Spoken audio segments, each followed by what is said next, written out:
Just the other day I was asked, why should you treat your body like a business and keep tweaking it to get the best possible results? So let me ask you a different question though. How would you like to have more energy, more confidence and more focus? And what about alongside that, you'd love to be more happier, healthier and higher achieving in all areas of business and in life?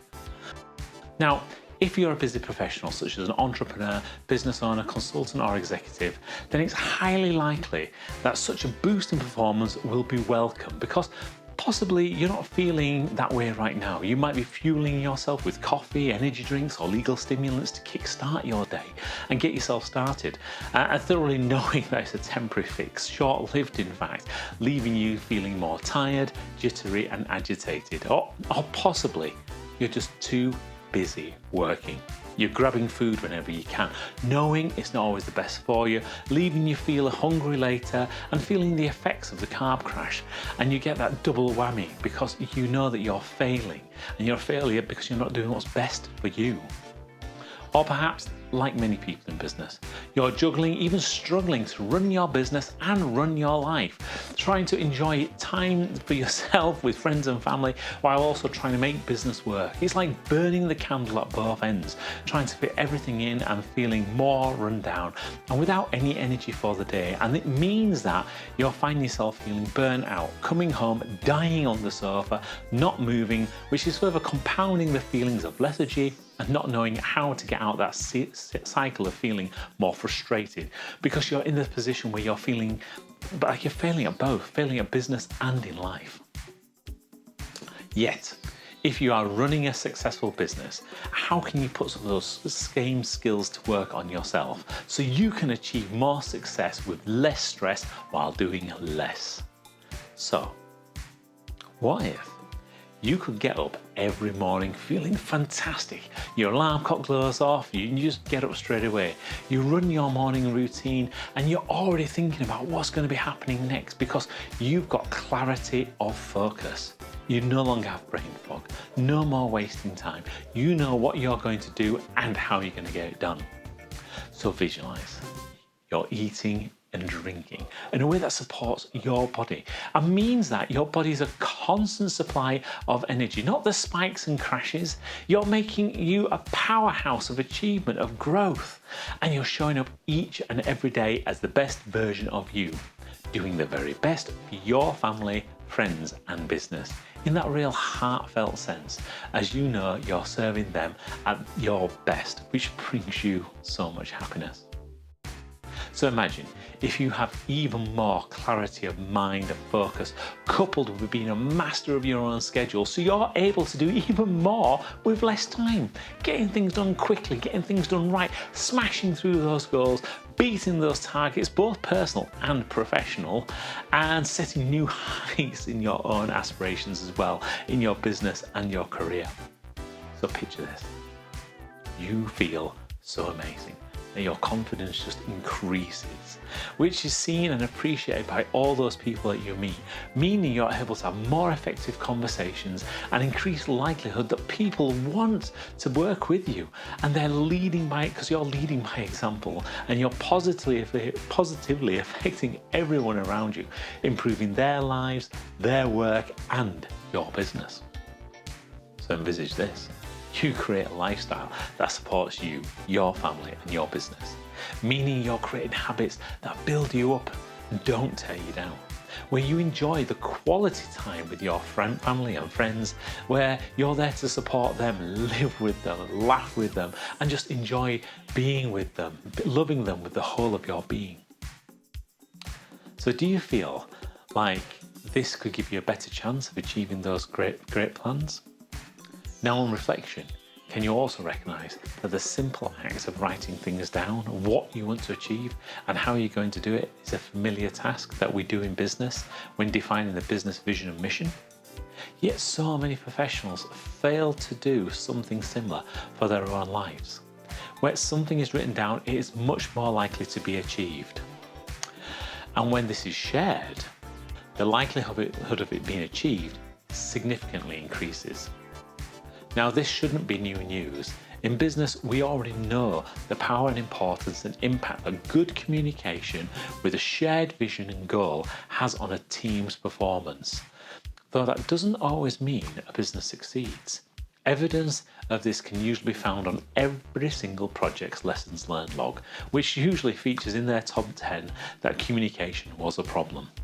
Now, I believe there are 6 key areas where the skills that I've learned in business can directly relate to how you treat your body and will improve your performance personally and professionally for greater results and satisfaction in business and in life. Now let's start by making your mind your best supporter.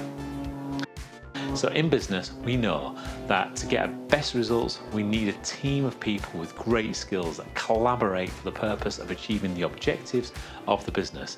Now the same is with your body and your life, though it starts in your head. Because every emotion creates a thought, every thought creates an action, every action creates a reaction. So to make change happen, you have to start to think about how your mind works and plan for this along with your wider team that you surround yourself with. Now here's the mistake that I see busy professionals make, because what they do is just set out on a process, a bit like a New Year's resolution, thinking that I want to be fit by February. Then they take action quickly, finding out that the action isn't enough as business demands and family time and other commitments all get in the way. So how many times did they actually go to the gym? How many times did they actually fuel their body in the right way? And the problem with this is, after setting a goal that is missing that goal for yet another time, it sets up yet another pattern in their mind that goals don't get accomplished.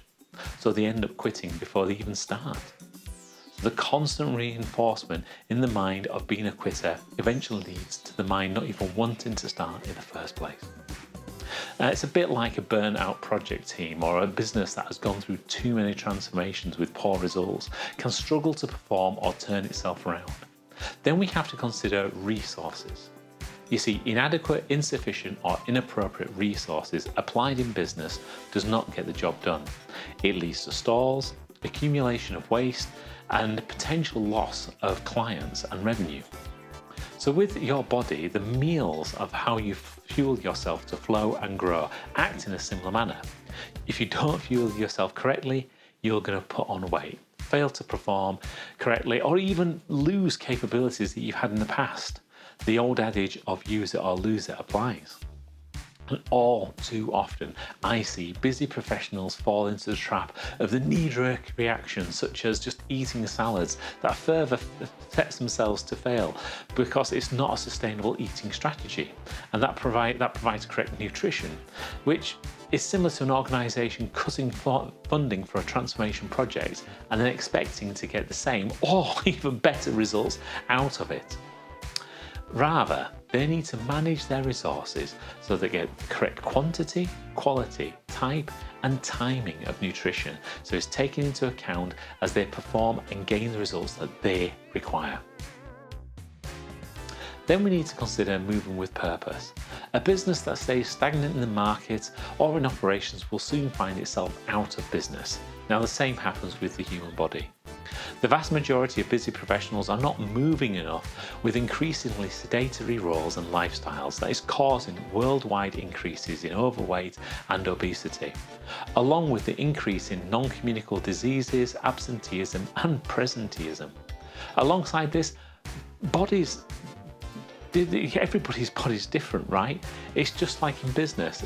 It has its unique quirks. The one size fits all does not apply. And an approach that caters like this is a bit like an organisational nuances that fails to create effective and efficient businesses. The same is with your body. Simply doing 10,000 steps a day or going to the cardio aerobics or some other kind of HIIT class to make you sweat and feel like death, like some kind of ego-propelled, testosterone-fueled machismo, isn't right for everyone. In many cases, the net effect is that they don't enjoy it, they don't see immediate results, and they give up, finding excuses to continue not achieving their goals and potentially making themselves feel even worse and even more demoralised. In business, we know that the wrong action, reaction, inaction, distraction, protractions are failure to gain results. It's only the right action that creates the right results. This brings us nicely onto the moderation section, giving your body time to recoup, repair and regenerate. Too much change in business can lead to employee stress, confusion and disengagement, all of which diminish the outcome of the strategic initiatives and the bottom line. Most busy professionals get this wrong because their body, it only repairs itself when they stop. So when you're spending all your time working, exercising, being stressed, even if it's a positive type of stress, and it's a great stimulus for growth, unless you provide some calm, relaxation, then it's not going to give you the results you're looking for. And how many people do you know who are burning the candle at both ends, sacrificing their sleep on the altar of business, trying so hard to be the best mum, dad, wife, husband, daughter, son, friend, member of the community, career professional, boss or manager, putting themselves last, sacrificing their health and their mental well-being. In fact, everything realistically, because that's potentially leading to fatigue, burnout or the inability to cope. And how do you know if you're doing the right or the wrong thing, or the right or the wrong actions for you? Just as in business, the KPIs that we measure highlight the actions performed are having the desired effect or tweaking. In your body and in your life, you need to monitor what's happening and how you are performing so that you can feel it, see it and hear it. What most people get wrong here is they monitor just one KPI, and that's usually the weight on the scales. In business, it's well known that most businesses that only monitor one KPI, usually their bank account, are no longer in business within 3 years. Which means that you are at the whims of a number that's constantly fluctuating and changing and may not reflect how you feel or how you're performing. And this can lead you to take actions that further reduce your performance as you cut back further on what you eat and possibly increase what you're exercising, in a spiral that as your body starts to conserve energy, believing that it's possibly a famine or a drought, and you're left feeling tired, hungry, miserable, unable to think straight, constantly thinking about food and finding it hard to resist the cravings. Now, the final skill is the one that most people find challenging, and it is to build a method. Now, what do I mean by building a method? It's building a methodology, a structure, a schedule, etc. that's specific to you and your goals, what's important in your life and how you want to live your lifestyle. In business, we already know that we create policies, procedures, processes and guidelines to improve the quality, consistency and control for regulatory or otherwise purposes so that all members in the organisation can contribute to it. With our own lives and our bodies, the same happens, though we call them habits. Now, good habits will build you up and bad habits will tear you down. The thing is, just like in business, you can't just ask people to not perform poor processes. You have to replace them. And the same it is with habits. So that building a method for your life, so you have that momentum and repetition and consistency and perseverance and knowledge and support, so you're able to achieve the performance in business and life that you want to live. Now, the statement of continuous improvement has been a battle cry in business that's about sustainability and growth and achieving longevity. The same is with your body. It is ever changing and ever evolving. In fact, your body has changed during the time that we've been talking right now because you are getting older, even if only by a little bit. Therefore, you need to keep constantly tweaking and changing and improving, because what works for your body today will not work for your body in 3 months. The concept of maintenance is a myth. You're either in a state of growing or dying. So if you have a diet that no longer works and your exercise isn't providing the improvements that you're looking for and you're not getting enough quality rest, then change it, improve it, find a new goal or outcome to pursue and then reap the rewards of that change. Now, I hope this has been a fantastic way of being able to give you some more information of how you can improve yourself in business and in life and actually have that life-work harmony. If this topic has been something that works for you, then, drop us a note. We'd love to hear from you. Love to hear how you've been able to affect this in your own life. If it's something you'd like to learn a little bit more about or see how we can be able to help you, then please drop us an email at hello@sharpfitforlife.com. We'd love to hear more from you. With that said, I wish you a happier, healthier, and even more higher achieving life. Thank you for listening. Bye for now.